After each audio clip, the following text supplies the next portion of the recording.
आम्हाला कोणालाही हे नाही करायचं आहे की उद्या उठले आणि उद्यापासून तुम्ही जिमला जॉईन करा. आम्हाला हे हवं आहे की हेल्थ आणि फिटनेसचा इम्पॉर्टन्स कसा आहे तो लोकांकडे आणायचा आहे.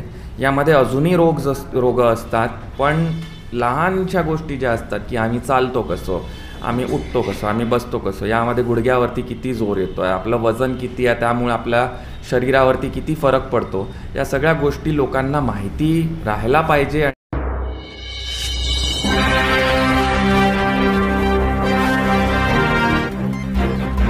नमस्कार, माझं नाव नवीन कुलकर्णी आहे. माझ्याकडे 12 सर्टिफिकेशन्स आहे या फील्डमध्ये.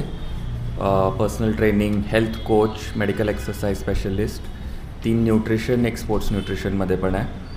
आणि मी एक कन्सेप्ट आणलेला आहे ज्यामुळे मला सरांनी मोस्ट टेक्निकल जिमचा अवॉर्ड दिला आहे, ज्यामध्ये आम्ही या सगळ्या गोष्टी आधी बघतो की कोणी जर जिममध्ये येते आहे तर त्यांची पहिलेची हेल्थ कशी आहे, की त्यांना आधीपासनं काही हृदयरोग आहे का, त्यांना डायबिटीज आहे का, त्यांचे श्वास घेतात तर ते किती असते, आम्ही त्याला VO2 मॅक्स म्हणतो.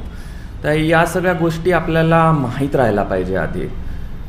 पुष्कळ लोक फिटनेसला एक खूपच सोपी गोष्ट म्हणून जिमला जॉईन करतात, बिना हे लक्षात घेऊन की या एक जे आपण गोष्ट करणार आहोत यांनी आपल्याला फायदा होणार आहे की नुकसान होणार आहे, त्याचा कोणी असेसमेंट घेत नाही.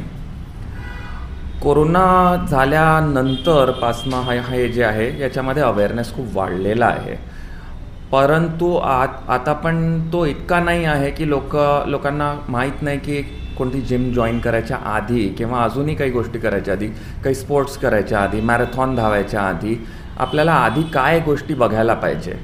मी आता तुम्हा लोकांमध्येच सगळ्यांना विचारेल की यामध्ये कोणी असं आहे की मागच्या 6 महिन्यामध्ये फुल बॉडी ब्लड टेस्ट करवलेली आहे. मी असं सांगतो की 80 to 90% लोकांनीही नाही करवली असेल.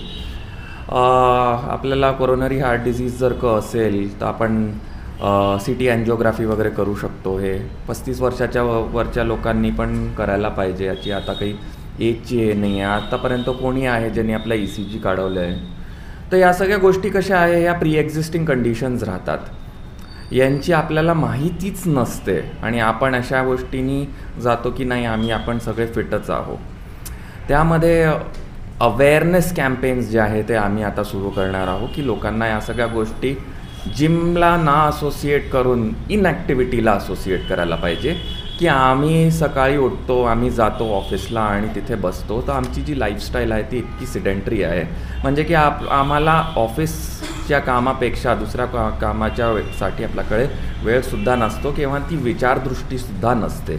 तर ते आम्ही एक अशी फिटनेसची प्रक्रिया की तुम्हाला आतून स्वतःहून कमी गोष्टी करायला, to have the minimum threshold of fitness, ते काय आहे आधी आम्हाला तुम्हाला शिकवायचं आहे. आणि त्या गोष्टी तुमच्या डे टू डे लाईफ किंवा डे टू डे लाईफ रोजमर्रे की जे हे राहते आपली त्याच्यामध्ये दिनचर्यामध्ये ते कसं आपल्याला एकूण गुंतवून आणायचं आहे.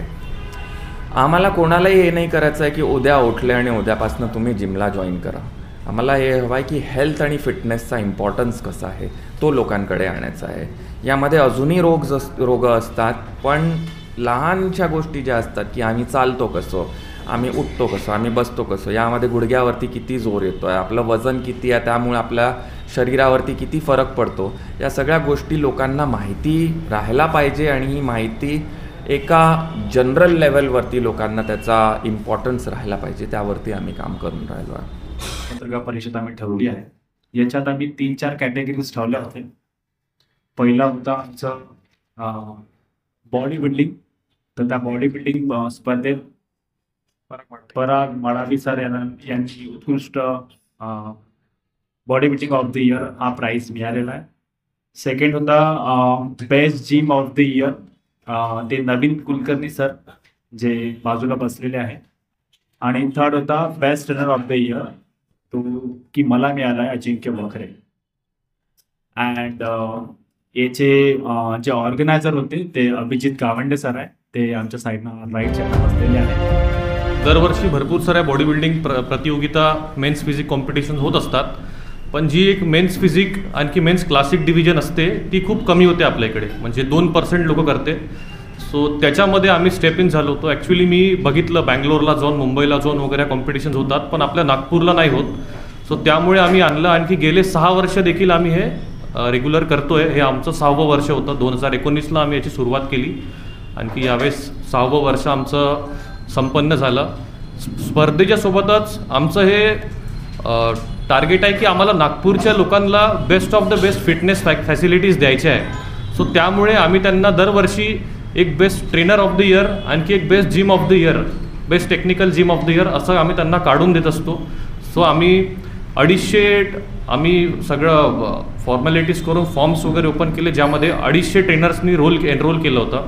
आणखी 250 पैकी बेस्ट ट्रेनर्स निवडल्या गेल्या एका ज्युरीकडून, जे की इंटरनॅशनल ज्युरी होती. एक आपले निक ऑल्टन साहेब म्हणून बर्मिंगमचे आहेत, त्यांनी डिसाईड केलं की कोण बेस्ट ट्रेनर राहील, आणखी कोणती बेस्ट जिम राहील नागपूरची.